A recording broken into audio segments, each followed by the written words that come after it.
Over 1 million people are killed each year in disasters. 2.5 million people will be permanently disabled or displaced. And the communities will take 20 to 30 years to recover and billions of economic losses. If you can reduce the initial response by 1 day, you can reduce the overall recovery by 1,000 days or 3 years. See how that works?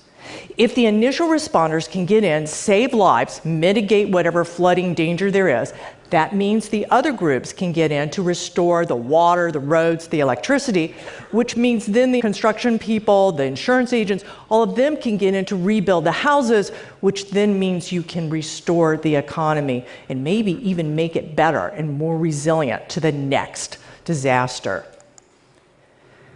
A major insurance company told me that if they can get a homeowner's claim processed 1 day earlier, it'll make a difference of 6 months in that person getting their home repaired. And that's why I do disaster robotics, because robots can make a disaster go away faster.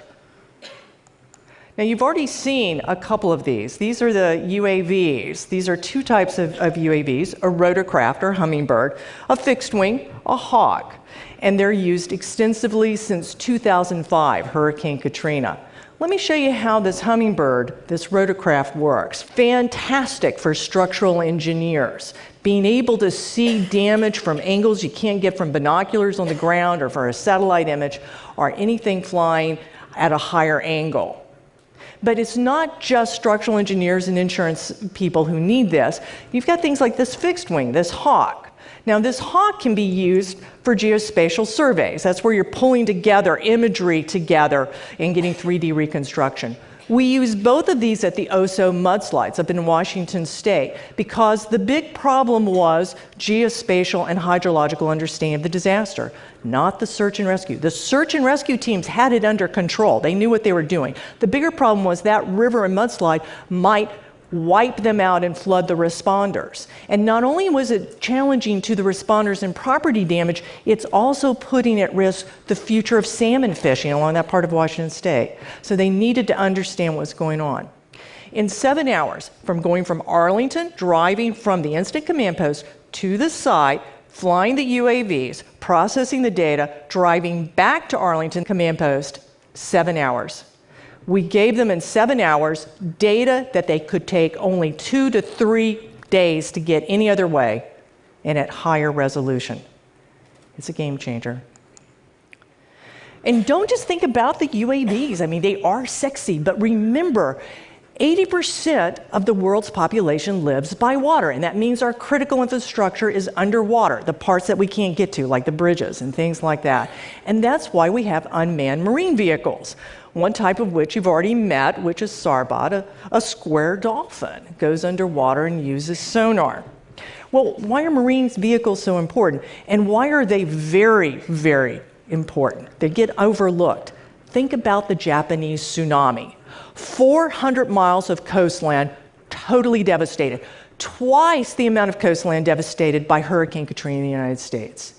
You're talking about your bridges, your pipelines, your ports, wiped out. And if you don't have a port, you don't have a way to get in enough relief supplies to support a population. That was a huge problem at the Haiti earthquake. So we need marine vehicles. Now let's look at a viewpoint from the Sarbot of what they were seeing. We were working on a fishing port. We were able to reopen that fishing port using her sonar in 4 hours. That fishing port was told it was going to be 6 months before they could get a manual team of divers in, and it was going to take the divers 2 weeks. They were going to miss the fall fishing season, which was the major economy for that part, which is kind of like their Cape Cod. UMVs, very important.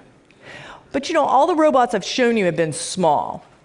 And that's because robots don't do things that people do. They go places people can't go.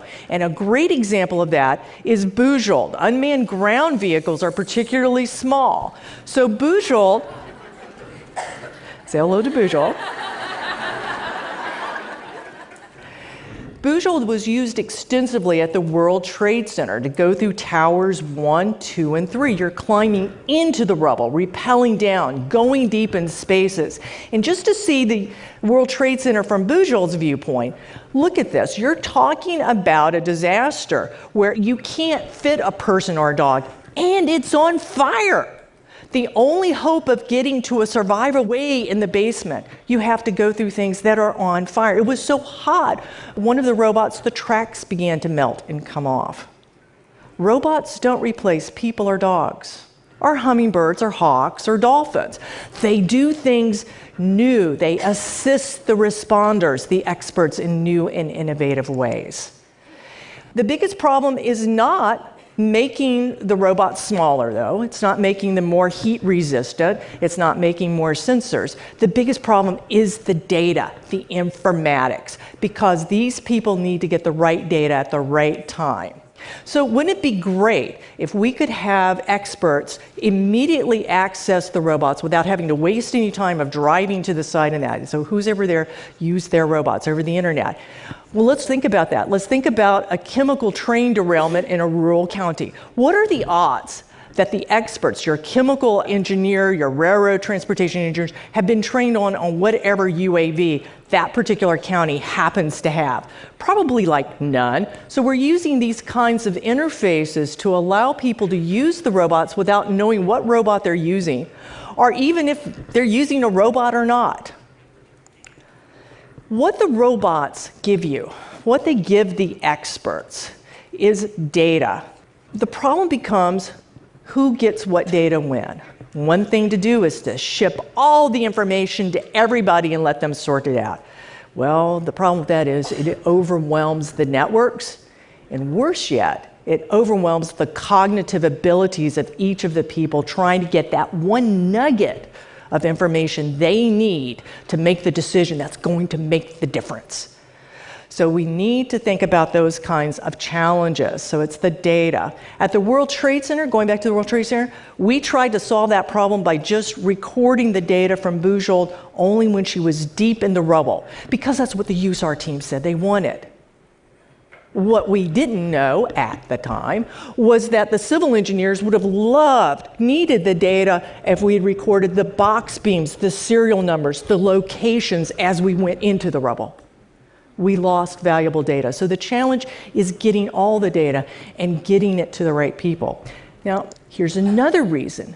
We've learned that some buildings, things like schools, hospitals, city halls, get inspected 4 times by different agencies throughout the response phases. Now we're looking if we can get the data from the robots to share. Not only can we do things like compress that sequence of phases to shorten the response time, but now we can begin to do the response in parallel. Everybody can see the data. We can shorten it that way. So really, disaster robotics is a misnomer. It's not about the robots. It's about the data. So my challenge to you, the next time you hear about a disaster, look for the robots. They may be underground, they may be underwater, they may be in the sky, but they should be there. Look for the robots, because robots are coming to the rescue.